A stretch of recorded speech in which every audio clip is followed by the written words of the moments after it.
एक बार की बात है, एक जवान बौद्ध भिक्षु अपने मन में उठने वाले नकारात्मक विचारों से बहुत परेशान था। ना चाहते हुए भी उसके मन में तरह तरह के गलत विचार आते रहते। उसका स्वभाव भी काफ़ी चिड़चिड़ा हो गया था। वह बात बात पर गुस्सा हो जाता, दूसरों के प्रति जलन नफरत की भावना रखता, लोगों की बुराई करता और मन में तरह तरह के नकारात्मक कल्पनाएं करता। वह अपनी इन बुरी आदतों से बहुत परेशान हो चुका था। उसने बहुत से तरीके आजमाए, बहुत प्रयास किया अपने अंदर इन बुरे विचारों को ख़त्म करने का, लेकिन कोई भी तरीका काम नहीं कर रहा था।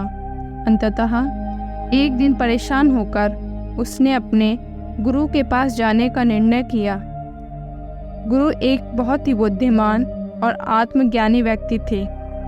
जवान भिक्षु ने गुरु से पूछा, गुरुदेव, मैं अपने मन में इन नकारात्मक विचारों को कैसे खत्म कर सकता हूँ?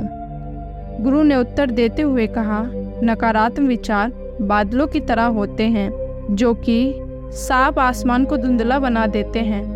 अगर तुम्हें साफ आसमान देखना है तो पहले इन बादलों को हटाना पड़ेगा।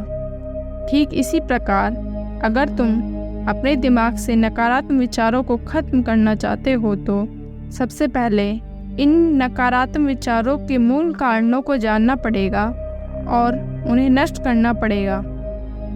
जवान भिक्षु को गुरुदेव की ये बात ठीक से समझ नहीं आई, तो उसने गुरु से इसे विस्तार से जानने के लिए कहा, विस्तार से समझाने का आग्रह किया। तब गुरुदेव ने शिष्य को एक कहानी सुनाने का निर्णय लिया। एक बार एक व्यक्ति जंगल से गुजर रहा था। तभी उसे रास्ते में एक सांप दिखाई पड़ा। सांप को देखते ही वह व्यक्ति डर गया और वहाँ से भागने लगा। जैसे ही वह दौड़ा, उसका पैर एक पत्थर से टकरा गया और वह वहीं गिर पड़ा। उसने खुद को बुरी तरह घायल कर लिया। जब वह उठा और पीछे मुड़कर देखा तो उसने पाया कि वह कोई सांप नहीं बल्कि सांप के आकार की एक लकड़ी थी जो कि रास्ते में पड़ी हुई थी। यह देखकर उस व्यक्ति को महसूस हुआ कि उसे नुकसान पहुंचाने का कारण वह सांप नहीं बल्कि उसके खुद के अंदर बैठा डर और नकारात्मक विचार है, जिसने उसे घायल कर दिया। कहानी खत्म करते हुए गुरु ने उस जवान भिक्षु से कहा, मन के नकारात्मक विचार इस कहानी के सांप की भांति है जो तुम्हारी परेशानी का मूल कारण नहीं है, बल्कि तुम्हारी समस्या का मूल कारण तुम्हारे अंदर बैठा डर, हीन भावनाएं और अतीत के बुरे अनुभव हैं, जो कि नकारात्मक विचार, गुस्सा के रूप में बाहर आते हैं। इसलिए अगर तुम्हें अपने मन से नकारात्मक विचारों को खत्म करना है तो इसके मूल कारणों को जानकर उसे नष्ट करना होगा। अब हम इस कहानी को अपने जीवन में कैसे लागू कर सकते हैं, इसके लिए कुछ प्रैक्टिकल टिप्स हैं। पहला, माइंडफुलनेस यानी जागरूकता का अभ्यास करो। अपने विचारों और भावनाओं के प्रति जागरूक रहो। देखो कि आपके भीतर क्या चल रहा है, आप अपने आसपास की घटनाओं पर क्या प्रतिक्रिया देते हैं। साथ ही मन में उठने वाले हर नकारात्मक विचारों के कारण का पता लगाने का प्रयास करो। दूसरा, अपने अतीत की बुरी यादों, बुरी घटनाओं और बुरे अनुभवों को स्वीकार करो और खुद को व दूसरों को माफ़ कर दो। तीसरा, आभारी रहो।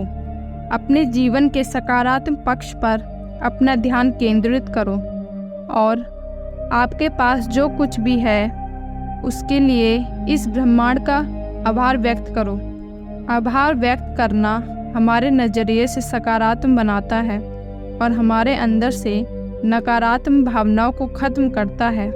चौथा, दयालु बनो, खुद के प्रति भी और दूसरों के प्रति भी, क्योंकि नकारात्मक विचार अक्सर अंदर ही अंदर खुद की बुराइयों और तुलना करने से पैदा होते हैं। अपने अंदर दया भाव रखकर हम ज़्यादा से ज़्यादा सकारात्मक और संतुष्ट जीवन जी सकते हैं। यह कहानी हमें सिखाती है कि नकारात्मक विचार हमारी परेशानी का मूल कारण नहीं है।